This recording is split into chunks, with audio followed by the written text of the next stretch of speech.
The House of Representatives has resolved to invite President Muhammadu Buhari to address members of the House over the security crisis rocking the country.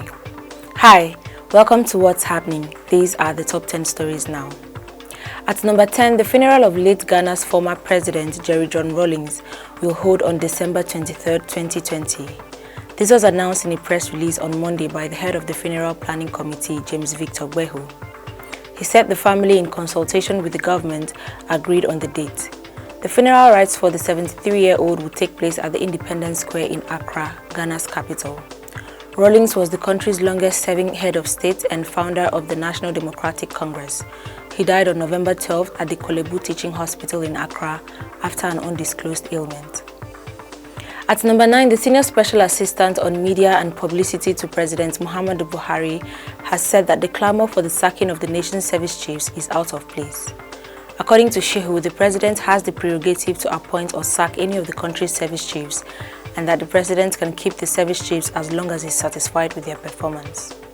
The horrific killing of at least 43 rice farmers at Zambamari in Jere local government area of Borno State last Saturday had sparked fresh calls for the sacking of the country's service chiefs by several Nigerians.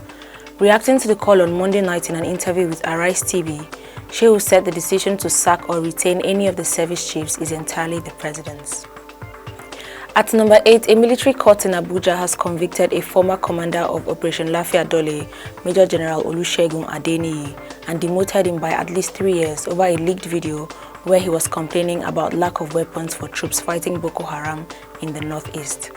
Adeniyi made news headlines in March after the video was leaked on social media. He was subsequently removed as commander of Operation Lafia Dole and transferred to the Nigerian Army Resource Center in Abuja. The former commander was later moved to the Army headquarters in Abuja and made to face a court-martial. Ruling on the matter on Monday, the military tribunal found Adeniyi guilty of violating military social guidelines and ordered that he be demoted by at least 3 years. Adeniyi's military aide, Tokunbo Obanla, who was prosecuted alongside the general, was also found guilty and sentenced to 28 days in jail with hard labor. Adeniyi's lawyers said they would appeal against the tribunal judgment before higher military authorities. At number 7, the federal government has said that members of the National Youth Service Corps who venture into agriculture after their 1-year mandatory service will be empowered with 2 million naira. This was disclosed on Monday by the Executive Director of Nigerian Stored Products Research Institute, Dr. Patricia Pesu, while speaking at a workshop on value addition of agricultural commodities for 40 corps members selected from the 16 local government areas of Kwara State.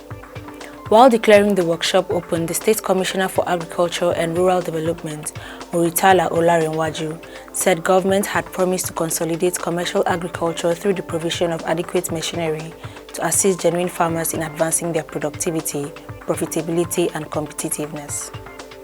At number 6, the National Association of Nigerian Traders in Ghana has drawn the attention of the federal government to another round of closure of shops belonging to Nigerian traders by the Ghanaian authorities. The call was made on Monday by the National President of NANS, Ken Ukwaha, in an interview with the News Agency of Nigeria in Abuja. He urged the federal government to take immediate actions and urgently present the maltreatment of Nigerians in Ghana to the Council of Ministers and the Authority of Heads of State. Shops belonging to Nigerian traders in Ghana have been locked up since September 2019. Ukwaha said, as at today, November 30th, the Ghanaian authorities led by security agencies have started another round of closure of shops belonging to Nigerian traders in Ghana. The notice placed above the padlocks on each of the locked shops informs owners to come to their Ministry of Trade and Industry with evidence of payment of $1 million. It is indeed a complete dent on the face of ECOWAS and a bold question, perhaps asking the Nigerian government, what would you do or do your worst? At number 5, President Donald Trump's COVID-19 advisor, Scott Adlers, resigned on Monday. This is as hopes for a first wave of vaccinations before the end of 2020 received a further boost with the announcement made by US firm Moderna. According to Fox News, Scott Adler's resignation is effective as of December 1st. Adlers's resignation is coming after US firm Moderna said it was filing for emergency authorization of its vaccine in the United States and Europe. At number 4, on Tuesday, the Senate again asked President Muhammadu Buhari to fire the nation's service chiefs due to their failure to secure Nigerians. The Senate's decision followed a motion moved by Senator Kashim Shettima on the recent killing of over 43 rice farmers in Borno State by the Boko Haram sect. The upper chamber asked the president to replace the security chiefs with new ones immediately, as well as restructure and remodel the nation's security architecture. The Senate also demanded a probe into the allegations of corruption and financial leakages leveled against some top leaders of the military. Buhari was asked to aggressively negotiate with the nation's neighboring countries for multinational cooperation in order to strengthen the war against insurgency. At number 3, Hoodlums, about 700 of them, have reportedly unleashed terror on residents of Wesley College, Ibadan, Oyo State, leaving one dead and several others injured. The national president of Solodero Hunters Association, Oba Wahab Ajijola, disclosed this in Ibadan on Tuesday. He said the hoodlums took over 5 areas in Ibadan where they used dangerous weapons such as animal bones, bottles, pistols, nails and clubs to wound the residents of the areas. Ajijola said a man was stabbed to death. At number 2, the Senate has confirmed the reappointment of Professor Mahmood Yakubu as chairman of the Independent National Electoral Commission. With this, Yakubu will serve a second term of 5 years.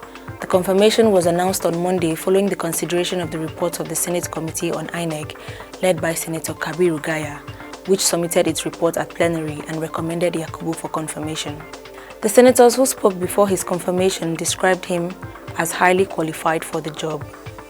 Finally, at number 1, the House of Representatives has resolved to invite President Muhammadu Buhari to address members of the House over the security crisis rocking the country. The resolution was reached on Tuesday during plenary.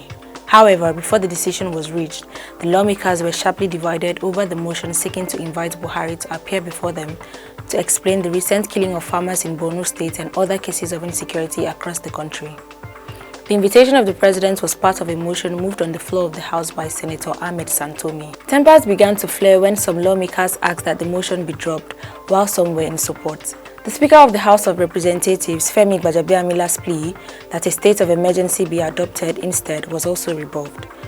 However, after a closed-door session and an amendment of the motion, Gbajabiamila put the motion to a voice vote and it was unanimously adopted by the lawmakers. Always remember to wear your mask, wash your hands and stay safe. That's all for today. See you next time on What's Happening.